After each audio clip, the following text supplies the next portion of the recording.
ये बात हवाओं को बताए रखना, रोशनी तो होगी, बस चिरागों को जलाए रखना, लहू देकर जिसकी हिफाजत हमने की है, सदा ऐसे तिरंगे को दिल में बसाए रखना।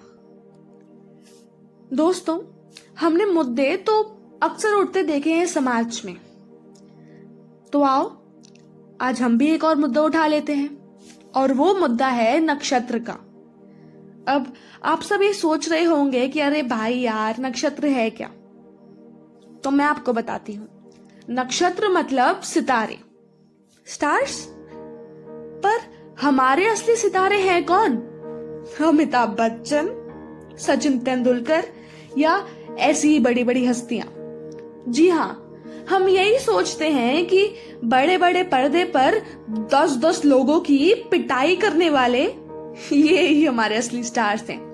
6 बॉल पर 6 छक्के लगाने वाले वो क्रिकेटर्स ही हमारे असली स्टार्स हैं। जी नहीं, हफ्ते के 7 दिन, साल के 365 दिन जी जान से हमारी भारत माँ की रक्षा करने वाले वो सैनिक, वो सोल्जर्स ही हमारे असली स्टार्स हैं। मैं आप सबसे एक सवाल पूछना चाहती हूँ, क्या हम शहीदों को सिर्फ स्वतंत्रता दिवस और गणतंत्र दिवस के अवसरों पर ही याद रखेंगे?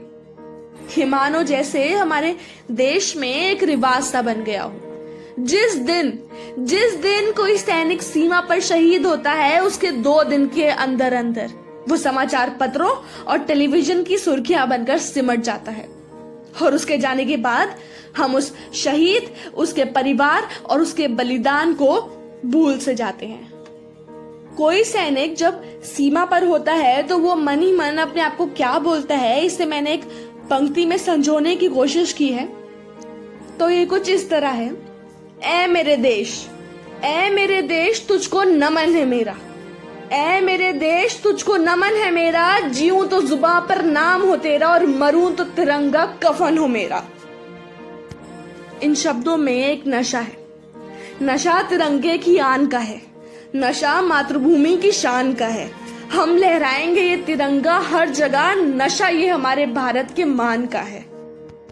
दोस्तों, सोल्जर हनुमान थापा को तो हम सब जानते हैं, उनका पार्थिव शरीर तो हमें मिल गया, जो 25 से 30 फीट बर्फ के नीचे था। पर उनके बाकी के 8 सैनिकों का क्या? उनके जाने के बाद या किसी भी सैनिक के जाने के बाद उनके परिवारों के चेहरों पर खुशियां लाना आखिर किसकी जिम्मेदारी है? ये तुम्हारी, हमारी, हम सबकी जिम्मेदारी है। शेर जब शिकार करता है ना, तो वो 2 कदम पीछे लेता है, इसलिए नहीं कि वो डर गया ना, पर इसके बाद वो एक ऐसी छलांग लगाता है, एक ऐसी दहाड़ लगाता है कि दुश्मन तो क्या, कोई भी उसके सामने एक क्षण नहीं टिक पाता। जानना चाहोगे वो बहादुर शेर कौन है? वो है हमारा भारत देश। किसकी वजह से? बोलो किसकी वजह से? सीमा पे खड़े उन सभी सैनिकों की वजह से। यह लोग अक्सर ये सोचा करते हैं कि हम हिंदू और वो मुसलमान, तो दंगा होना बनता है।